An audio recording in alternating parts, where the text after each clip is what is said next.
Hey guys, how you doing today? Ubi here with Ubi's Tips. Now, this video is going to be a hard one for me to do because this is something that none of us bus drivers want to go through, but unfortunately, it's going to happen. We're talking about today bullying and also bullying on the bus.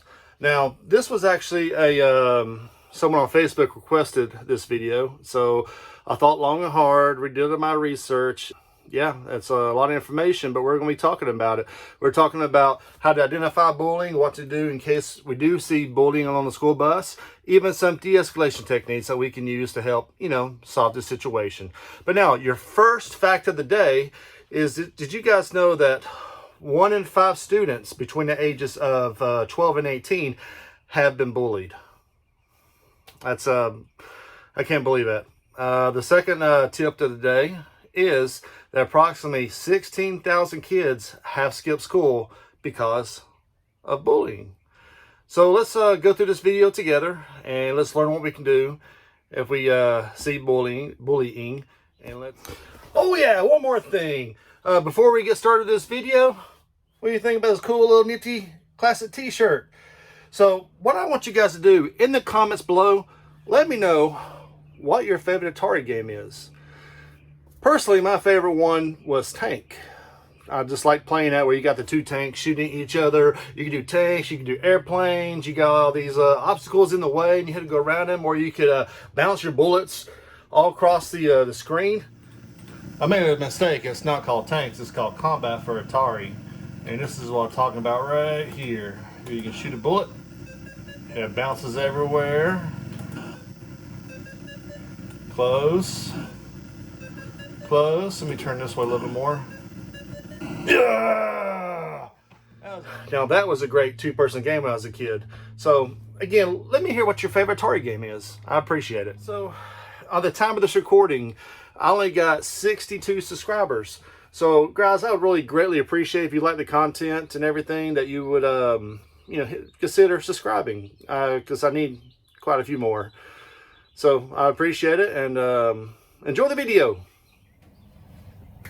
The wheels on the bus go round and round, round and round, round and round. The wheels on the bus go round and round, all through the town. And singing Wheels on the Bus Go Round and Round probably did paint a cheery image of the bright yellow school bus that one day they're going to be big enough to finally ride. So now, however, your kid is much older now, probably riding a school bus to and from school each and every day, and probably dreading it because they discovered that riding a school bus ain't this singing, song, cheerily, happy time as what they thought was going to be when they were younger. Chances are they probably have, or they know someone on the bus who has been bullied, either physically, mentally, sociably. That's a lot of bleeds in there, but yeah, you get the point. Hey guys, did you know that a school bus represents the second most common place for bullying? The number 1 place for bullying is, of course, the playground. But now on the playground, you're going to have many different teachers out there watching the kids, and they can intercede when they need to. But on a school bus, there's only 1 adult for the whole entire bus, and that's me, the school bus driver. And as a professional school bus driver, 95% of my attention has to be focused outside the school bus. I have to have situational awareness. I have to be checking for dangers at all times. And I have to be looking through my 7 mirrors. Yes, 7 mirrors, to making sure that no one's going to be cutting me off, running my stop sign, and things like that. So it's really hard for me to focus what's going on behind me.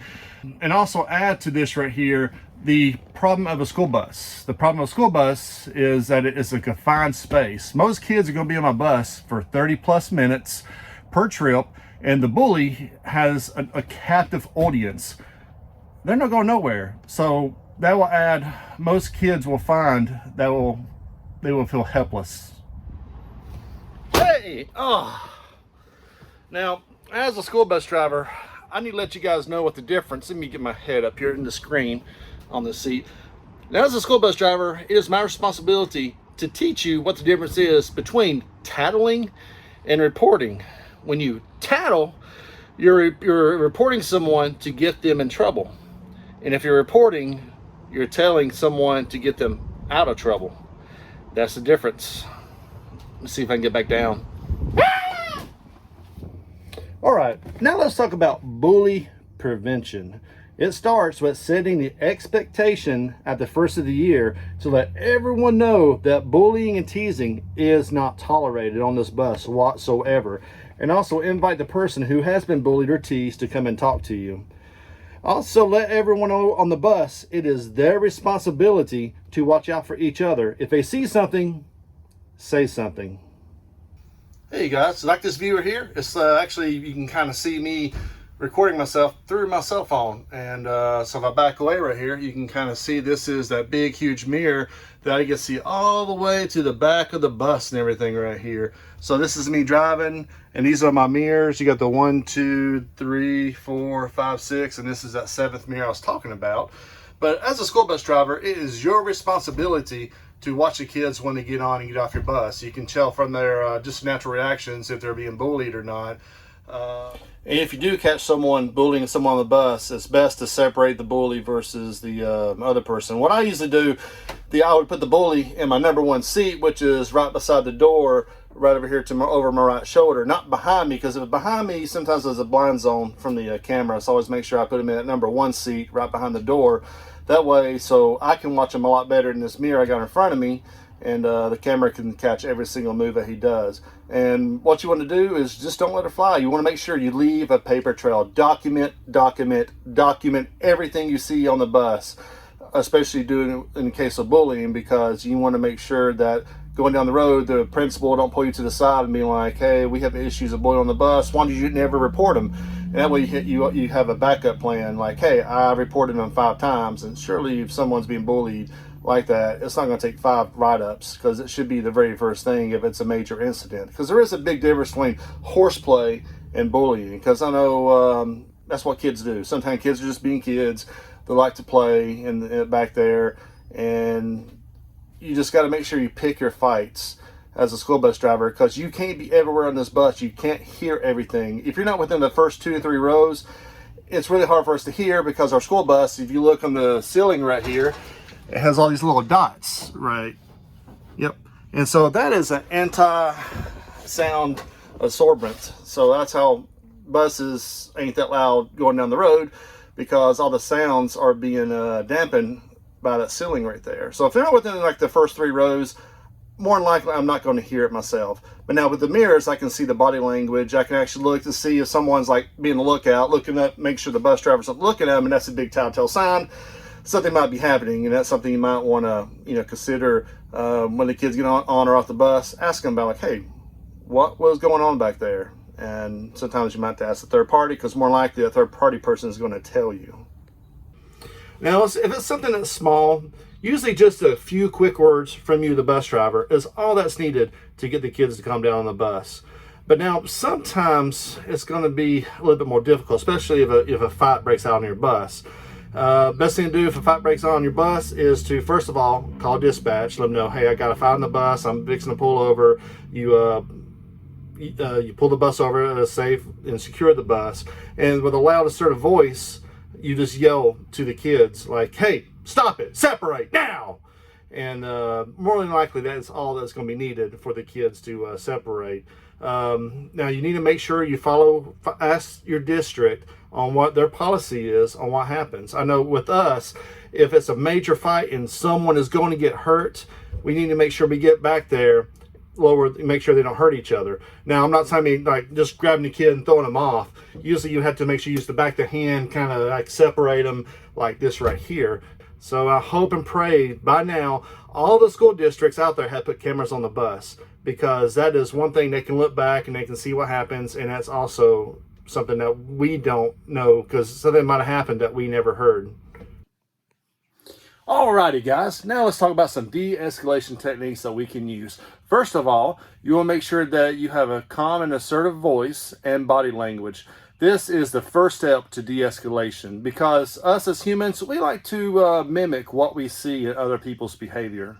maintain control of your emotions, and be respectful.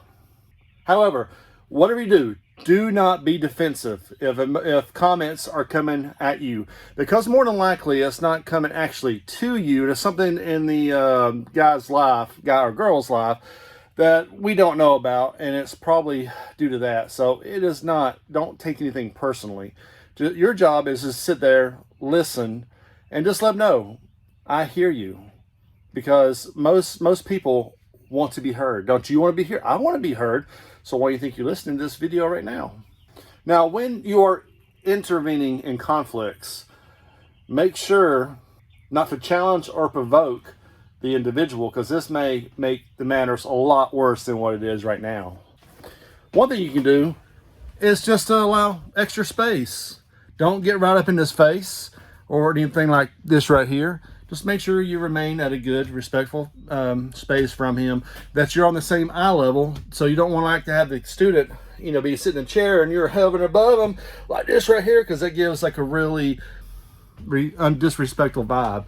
So just try to make sure that you get, on the same eye level as the person you're talking to. So if he's sitting down, just sit across from him. But make sure that whatever you do, you keep your hands out of your pockets. Now my other hand's holding this video, so that's why you just see one hand right here. One reason you want to keep your hands open and out of your pockets is just in case, if the worst case scenario happens and you have to defend yourself, you have both hands there and ready to be able to be used. And also, you want to empathize with their feelings and not their behavior. Another good idea is just to suggest options he has. Because his mind might be just so locked up on, I have to fight, I have to do this. But if you would just give him options like, hey, instead of fighting, how about we do this? Another thing you can also do is just ask questions, open-ended questions. Because when you're asking a question and it's open, he has to think about the answers, and they might shift his mind into a different gear, and he might actually calm down. So that is another good technique for de-escalation. Of the bright yellow school bus that one day I'm gonna hug you. Now, I need to look at the camera. Now, did you know that bullying on the school bus is no, that's not right. Now, did you know that now, did you know that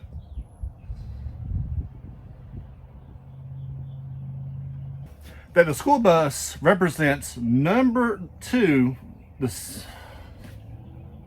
Now, did you know that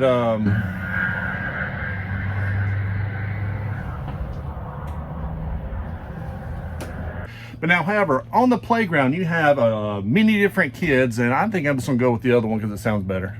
There's only one adult in the whole bus, which is me, the school bus driver. Your Apple Music subscription to allow me to do that for you. I'm not talking to you, Siri. Get interrupted by Siri. I have to be checking all of my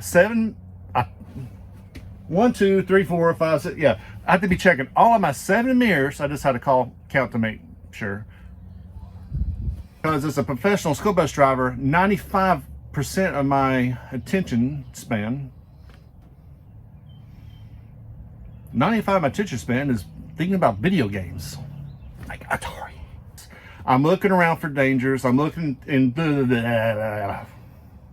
Hey! Oh! Now, it's going to be hard to get my head in the screenshot right here, but let me see if I can do this. Okay, there we go. As a school bus driver, it is my responsibility to act like an idiot at all times, even this right here. Hey! Oh! Okay. I guess I put my head right here. So, as a school bus driver, it is my responsibility to act like an idiot.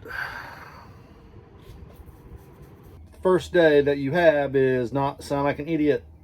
Too late for me, save yourself. Make sure you tell your kids that bullies rules. Teased or bullied to come up and tell you. And also you let you need to let your, I got a scratch on my back. Oh, it feels good. Oh yeah.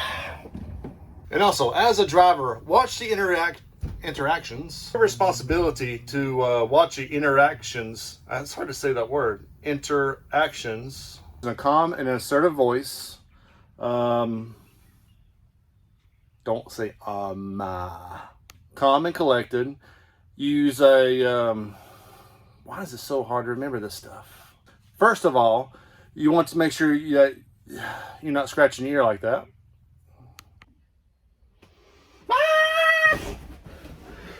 Alrighty guys, thank you for staying to the end of the video. I greatly appreciate it. If you want to watch a couple other videos, check out this one here, or check out this one right here. If you want to subscribe, there should be a little circle with a little wheel somewhere right here, so you can click on to subscribe. And then guys, I appreciate it. Have a good day, and I'll see you next week.